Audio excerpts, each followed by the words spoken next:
Before we continue, I want to invite you to join my free Facebook community, The Gluten-Free Engineer.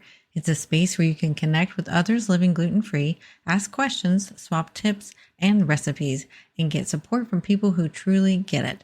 Whether you're newly diagnosed or a seasoned gluten-free pro, you'll feel right at home. Just search The Gluten-Free Engineer on Facebook or click the link in the show notes to join. All right, now back to the show. Quick reminder before we get started on this episode. This podcast is based on my personal experiences and isn't medical advice. Thanksgiving can be one of the hardest holidays when you're gluten-free. There's food everywhere, family traditions, and sometimes not much you can safely eat. It can feel stressful, awkward, or even isolating, but it doesn't need to be that way. And in this episode, I'm sharing how to survive Thanksgiving gluten-free without the stress so you can actually enjoy the day, feel confident, and stay healthy. Stick around at the end because I'll share my personal trick for navigating family gatherings without feeling left out. Let's dive in. Welcome to the Gluten-Free Engineer podcast. I'm your host, Carrie Saunders. In 2011, I was diagnosed with celiac disease, a moment that changed everything. But I was determined not to let it hold me back. With my 2 engineering degrees, I set out to reverse engineer the gluten-free lifestyle, breaking down recipes, safety tips, travel hacks, and everything in between to rebuild a life I love. Whether you have celiac disease, gluten intolerance, or simply choose to live gluten-free, this podcast is for you. Join me each week as we simplify the gluten-free lifestyle, make it fun, and prove that you don't have to miss out on anything. Welcome back to the show. Today we're talking about surviving big holidays such as Thanksgiving while you're living gluten-free, because many of these holidays, at least in America, are very much surrounded by lots of food, especially Thanksgiving. You might be the only gluten-free person at the table, and that can feel intimidating.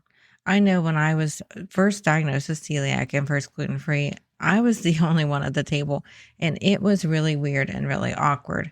And it wasn't until a few years later that we figure out that my children had celiac too.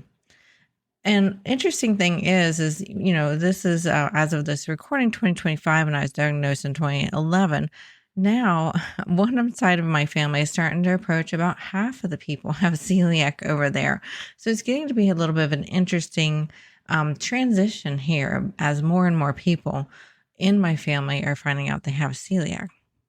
But let's go back to whether, let's say you are the one or the one of the few that have celiac or need to be gluten-free for other reasons at Thanksgiving.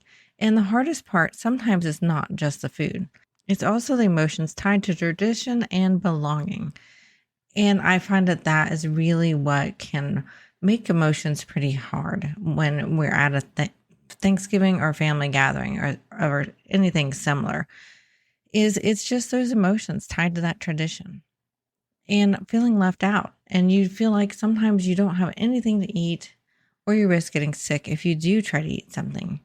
But we want to find that middle ground. That's something that I worked to do pretty quickly because I didn't want to be miserable anymore. And something I want to help you guys be able to do is find that middle ground. How do we have a good, fun, and safe holiday such as Thanksgiving? So one thing we talk about a lot on the podcast is planning ahead and communicating early when needed. So if somebody else is hosting the food, talk to them early. Talk to them privately if that makes you feel better and is a little bit easier. Ask what's being served and offer to bring a few safe dishes for you and your family. Politely explain cross-contact if you need to, and that even a little bit of gluten can make you sick. Just like a little bit of peanuts is really devastating to anybody with a peanut allergy. With celiac, we can get a little bit of gluten pretty easily as well, and it can make us pretty sick. And depending upon your severity, it can be pretty devastating. So we want to be proactive and not apologetic. And we need to remember, I've said this multiple times on our podcast, is you're not being difficult. You're being safe. You're taking care of you. You're taking care of your body. So one thing you can say to the host if you'd like is, I like to bring a few gluten-free sides so I know there's something I can enjoy. And I think everyone will love them too. Or what I like to do is bring a complete meal. And we'll talk about that a little bit later on the podcast episode. So I don't have to worry about eating anything else. I can just eat what I brought and it's a complete meal for me. So that kind of transitions us into our next section is bringing our own safety foods.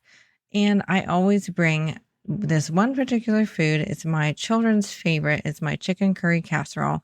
And I will tell you where you can find that recipe here soon. And I always bring that to a family gathering, especially if I'm not the one hosting it and I need to make sure I have a complete meal that I can eat and that my family can eat. And since we're celiac, I insist that we, in a nice way, how about I say that? Or at least I try to do it a nice way, insist that we eat, get our food from the dish first.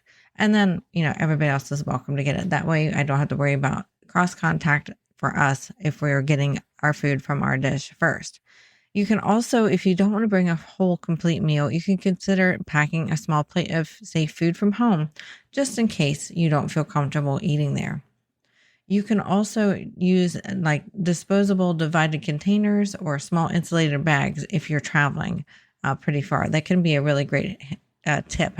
And one thing you might not have thought about with coolers is that if you aren't traveling too far and you put a hot dish in there, obviously make sure it's safely put in there, wrap it around with towels and stuff like that. If you need to, it will stay really piping hot for that travel if you're only going a few hours. So if you want to bring something hot instead of something cold, put it in a cooler, and that cooler will help, keep that item at the temperature it was when you put it in there. So don't think that you have to bring yourself some cold food. Bring something you can enjoy, even if you're traveling a few hours. And then I always talk about some hidden gluten traps at Thanksgiving. And some of these have gotten us, and I didn't expect it. And some of them, obviously, I do expect. Gravy. Obviously, gravy can definitely be a no-no, especially if it's thickened with flour. Last year, one time my family actually started thickening their gravy with cornstarch because yet another person discovered they had celiac disease. So it was wonderful to help have that bonding experience and help them make ham gravy with cornstarch and help them taste test it and things like that.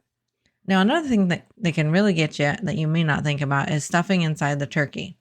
So if you're celiac and the person has cooked the turkey with stuffing in it, there is likely gluten, who knows where on that turkey. So it's just really not worth it, especially once they start dissecting it and cutting it up. That, stuffing gluten is going to get probably everywhere. It's not something I recommend anyway. We really shouldn't be cooking our turkeys with stuffing anymore. There's much more flavorful ways to flavor a turkey as well as stuffing than that, but that's another story for the podcast. Now, one thing that was a little bit surprising to me was one year, one of my friends gave me a turkey that her mom had given her. She didn't need it. It was extra and she gave it to me. Well, the turkey was a store brand turkey and it had a gravy packet inside, wrapped in plastic. And we thought, oh, it'll be fine. It's sealed in plastic. My husband carefully took it out, really rinsed the turkey and all the things. And we cooked it, and all of us got sick, like gluten sick, not like turkey sick. We got gluten sick from it. So that's very possible that turkey had maybe some broth injected in it that had gluten in it. Or who knows how the gravy packets were handled in the packaging facility. Somehow we all got gluten from that turkey. So make sure you get, if you're celiac, turkeys that do not have gravy packets already inside them. It's just really not worth it. And then also broths or seasoning with wheat. Obviously, that's one you want to be careful of, but sometimes you don't realize that broths or seasoning might have wheat in it. So make sure you're double checking. Pie fillings or pre-made crusts. Many times pie fillings, unless you have made lots of pies from scratch, you may not realize that the pie filling might have some flour in it. So even if maybe it's a crustless pie, it might still have some thickener of flour inside. So make sure you're asking about that. And then if you're celiac, we need to be extra careful of serving utensils crossing from dish to dish or touching gluten on the plate when it's like a gluten-free dish. So just be really extra careful if you're celiac. If you know that the host has created some gluten-safe foods for you, just kindly ask if you can go through the line first to get the safe foods first before things could get potentially mixed together and cross contact. And I encourage you to double check ingredients and lists and really keep an eye out for that cross contact. It's bitten us a few too many times over the years, and we've tried to do our best to learn from that. So then I want us to next think about what the day really is about. What is that day really about? It's about gratitude, family, and rest, not just the food. Sure, food is an important part of it, but if we shift our focus to the other parts that are really important and what the day's truly about, because it's really truly not about that food, even though we really love many times the Thanksgiving foods. Shift your focus so that you feel you're not, don't feel like you're missing out anymore. You're just taking care of yourself. And I encourage you to build some new traditions that center on connection, not gluten or the avoidance of gluten. So if you want even more help navigating the holidays gluten-free or other situations gluten-free, I share practical tips, recipes, and encouragement in my newsletter. Sign up at theglutenfreeengineer.com so you stay safe, confident, and stress-free all season long. And then I want to finally talk to you about that trick that's helped me the most when having holidays and Thanksgiving traditions. I always bring that one dish, that chicken curry casserole, that I just can't wait to eat. My children cannot wait to eat. They look forward to it every single holiday, especially at Thanksgiving. It's something that feels festive and it's delicious. It's a complete meal because it has protein, carbs, and veggies in it. The only thing it's missing is fruit. They absolutely love it when I cook that. And we focus on enjoying that. We don't focus on what we're missing. We don't focus on the other dishes that are sitting there. We could really kind of care less anymore. We just focus on eating our food that nourishes us and that is safe for us, and then enjoying the other people's company. And if you want that recipe, it is on my website, theglutenfreeengineer.com. Just search for chicken casserole to make it easier to find. And I hope your Thanksgiving turns from stressful into satisfying with the tips in this episode. And we will see you next week. Thank you for listening to this episode of The Gluten-Free Engineer.